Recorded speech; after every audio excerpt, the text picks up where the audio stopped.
few stocks that I have. It's been a tough morning to identify counters that could be reacting positively. I've got a short list. Zomato and KEI Industries, both of those have concluded their fundraising. Zomato successfully, if anyone had any doubt, closed its QIP and raised 8,500 crores at 252 rupees a piece. This came in at a 5% discount to the close of day before yesterday, actually, so nearly 7-8% close to yesterday's close. KEI, I don't know whether we've highlighted this, but this one has also raised 2,000 crores at a QIP, through a QIP at a 2% discount at 3,800 rupees a share. Lots of very solid marquee institutions came into KEI Industries. So you had ICICI Pru, Kotak, Government Pension Fund Global, and Motilal Oswal that have invested in KEI. PCBL, we've talked about this for the last few days. They've announced the commissioning of their second and final phase of a pretty significant large chemical capacity at their Mundra plant in Gujarat. Their manufacturing capacity now stands at 7.9 lakh MTPA. So large should be a positive reaction in terms of news flow, and we'd love to talk to the management to get perspective on what sort of revenues we could be expecting from this added capacity. So all in all, I think few names, not significant news flow, but I think successful completion of a QIP for Zomato and KEI and solid names coming in could be viewed positively. I have two clarifications on my list. And I love it when we cover clarifications news, because it's, you don't know if it will be seen as positive or not. The first is HDFC Life and State Bank of India, SBI Life. Both took a beating yesterday. So HDFC Life came and said that potential changes to bank assurance regulations by the RDAI, which have been reported, is something which is news based on rumors and speculations and is inaccurate. Their claim is that IRDAI will not take such a decision without actually having any kind of a conversation with stakeholders. That's the same thing that SBI Life is also saying, that adopted IRDAI's consultative process and we seek stakeholder feedback. So it's not going to happen today. But look at the kind of notes that are out. And the reason why this is still, actually it's a thumbs down, please, if you can make it a thumbs down. The reason why it's a thumbs down is this is more likely to happen than not. It's a clarification. But for today, I think it's a big bump up on the stocks. Do you think so? Yeah. I think not, because, okay, let's see. I'll tell you why I think it's not, and then you say because they've said कि अभी तक हुआ नहीं है. I'm saying this because it's likely to happen. It's coming from a very clear direction from the finance ministry. They're not interested in banks selling insurance. In the report here is that the IRDA is going to cap bank assurance from the parent bank. And this is something very clear that has come from the finance ministry. And for big banks like State Bank of India, your job is not to sell insurance of only SBI Life. You have to sell it for everyone.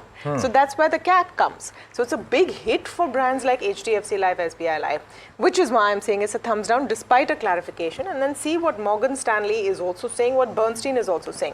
So Morgan Stanley says the IRDAI is likely to have asked insurers to limit bank assurance business. Bank assurance business to be limited to 50% of individual APE. IRDA may consider capping parents' bank percentage share, and then that really is a negative pressure unless clarity emerges.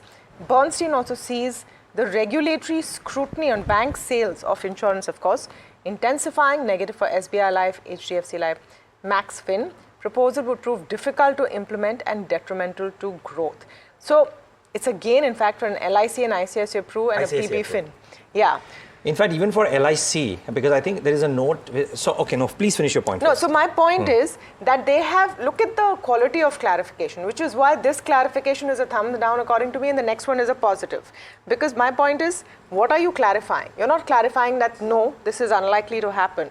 You're saying that, there will be a whole process before we do this. Yes, there will be a process, but intent from the central government is very clear that you want these companies to sell, you want banks to sell everyone's policies, not just their own insurance arms. Agree. Yeah. So completely well taken. I just think that because it's not happened as yet, for today, there might be a bit of a bounce, one.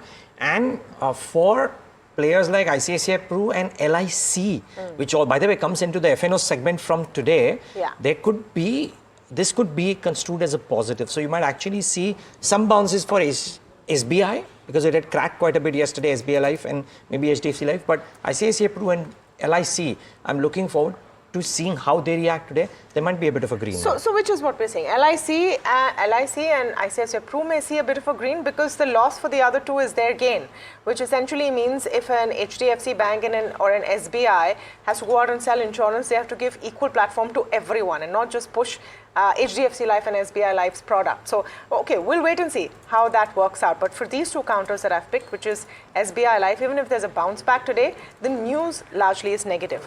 Now, M&M, let's come to the second clarification and why I think that's a positive. So, reports yesterday that there's a 7,300 crore rupee penalty on them for pollution, etc.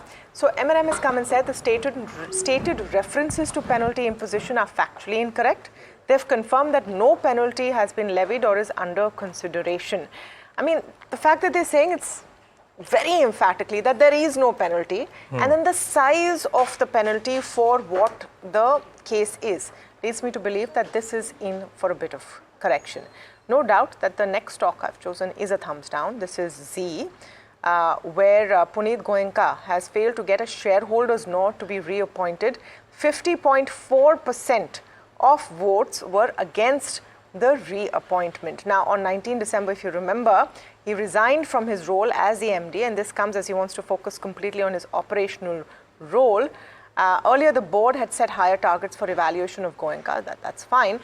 Here's the current board of directors: R. Gopalan, Puneet Goenka, Deepu Bansal, Saurav Adhikari, Shishir Babubai, Uttam Prakash Agarwal, independent director Venkata Raman is also there. But the fact that you have a free float of 96% and 50.4% of your shareholders have come in and not voted for you as MD will be definitely a directional thumbs down for C. So yeah, those are my three. Interesting list. M&M could be interesting also because over the weekend when the numbers come out, brokerages expect only M&M and Maruti to probably show double-digit numbers or close to double-digit numbers. All the others will probably be flatlining because of the preponement of the festive season this time around. Anyways, my three stocks to watch. First one is a brokerage note, Credit Access Grameen. Goldman Sachs has downgraded the stock to a sell from a buy.